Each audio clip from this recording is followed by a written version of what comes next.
Welcome back to Seeing Wonder, and on this episode of Design Review, we have a couple of starships from the Dark Forces and Jedi Knight series of video games, the Moldy Crow and the Raven's Claw. These ships are from the Star Wars Expanded Universe, and they're not as well known as other Star Wars ships and vehicles, but they have designs that I think are definitely worth talking about. And since one ship came after the other, I thought it'd be fun to talk about their designs by comparing them to each other. I love this series, and I played through a few of the games a number of times, including Jedi Knight and Jedi Outcast. And I recently played through Dark Forces for the very first time, and just remembered how cool the design of the Moldy Crow is, even if the way that ship is represented in that game is pretty low poly and low resolution by today's standards, at least the way you see it in-game. The 3D model you see of it using the cutscenes is much more detailed, which is also the case in Jedi Knight.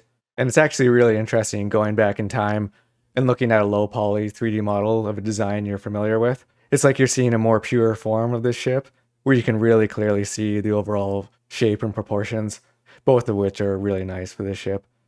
There's a fair amount of Moldy Crow artwork online, but I couldn't find any official artwork of the Raven's Claw. So in the case of the Raven's Claw, I'll be using screenshots I took of it in-game, and I'll also be using some images from the Dark Forces remake by Jason Lewis, who made an amazing 3D model of the Moldy Crow. I'm not sure what the status is of his remake project, but I'll leave a link to his art station in the description if you want to check out his work. Both designs are clearly inspired by the shape of a crow or a raven's head. I think the Moldy Crow strikes the perfect balance of being influenced by the shape of a bird's head and an abstraction of that shape. The way the nose was designed really helps make the bird inspiration feel subtle. It has this flat face here that helps kind of blunt the end of the ship. There's this hard edge on the top, and the nose just doesn't come down to a point the way a bird's beak does. And just the shapes overall for the cockpit and the rest of the ship is much more angular than the shapes you would see in a more organic form. And so that also helps make the bird inspiration feel subtle. And so in the end, it looks just enough like a bird, but there's this nice abstraction of the shapes that makes for a really unique and cool spaceship design. But the Raven's Claw, on the other hand, has a bit too much of a literal interpretation of a bird's head with the shape of the cockpit. And it just makes it feel a little bit out of place in the Star Wars universe. You don't really see ships in Star Wars that look so much like animals or living creatures. It feels like this continuous curved edge of the cockpit and nose crosses the line from inspiration into imitation. And the way the nose comes down to this point also feels too literal as the shape of a bird's beak. And this might be a bit nitpicky, but even the color of the Raven's Claw is this really dark gray, approaching the color black, the color of a raven. And if this cockpit section is kind of the head of a bird, the cockpit windows are in the approximate location of birds' eyes, but they've also got this cool, unique, abstracted shape to them. There's also an interesting asymmetry in the Moldy Crow's cockpit windows, which reflects the staggered seats inside of the cockpit, helps each pilot see out a little more clearly. That's another cool characteristic for this ship, these staggered seats. And it's often interesting to see how the design of an exterior is informed by the interior and vice versa. The Raven's Claw, on the other hand, has just a couple of seats side by side. It's interesting that there's no windows directly forward, and I think it's a pretty cool concept that the pilots instead use screens and instruments to fly the ship. It's like the ship is so advanced and so sci-fi that the pilots don't even need more conventional windows. With both designs, it looks like there's no clear indication of how you enter each ship. I think in all of these games, you never actually see people entering or exiting the Moldy Crow or the Raven's Claw. With the Moldy Crow, it's not super clear how you enter it. At least you see these cockpit windows can flip up, and so presumably you can climb into the ship that way. It might have been cool to make that even more clear. They added to the design a kind of ladder on the surface of the ship, like channels where you could put your hands and your feet into to climb up the side. And so you can see this cockpit window flipped up in a couple of the cutscenes in Jedi Knight. The Moldy Crow also has this circular detail on top that looks like it's an airlock port to get in and out of the ship when it's docked in space. In another one of the Jedi Knight cutscenes, you can see the Moldy Crow dock to a much larger ship with this docking mechanism connecting the two. And so it's always kind of cool when you see these details have some kind of function like this. It looks like there's essentially no usable space inside the bodies of both ships, despite them being classified as light freighter or transport ships. In the back of the cockpit of the Moldy Crow, we can see an opening into the space where that airlock port would be on the top of the ship. But there's no indication of any kind of cargo area or anything like that. And at the back of the cockpit of the Raven's Claw, there's no opening at all. The size and proportions of them seems more appropriate for fighters, so I just don't see how these ships could transport anything of any significant size. The proportions of the Moldy Crow's cockpit is really nice relative to the rest of the ship, And I love the continuation of the cockpit's form back into the body of the ship, but only along the top, while underneath, along the belly, are these more detailed elements. And it kind of feels like this more smooth, continuous surface of the hull is acting kind of like armor plating to protect these components underneath. The most prominent detail on the bottom is this cool mounted turret that's in this position that makes it feel right at home. The Raven's Claw, on the other hand, doesn't have any visible weaponry, and it's also lacking the details in the body that the Moldy Crow has. The body or neck of the ship is much more straight and continuous, other than these round details.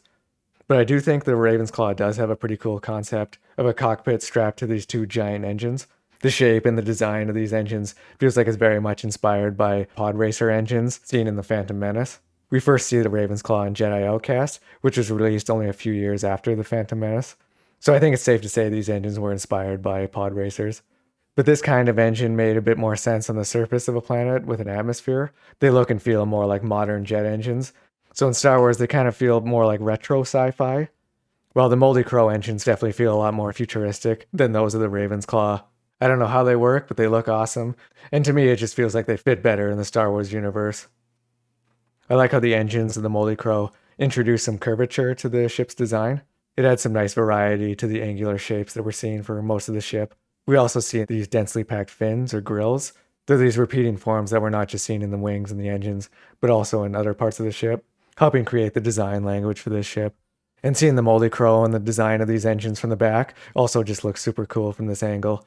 This ship just looks great from every angle, which is always a difficult achievement with any spaceship or vehicle design. From the back, you can also clearly see more use of these densely packed repeating fins.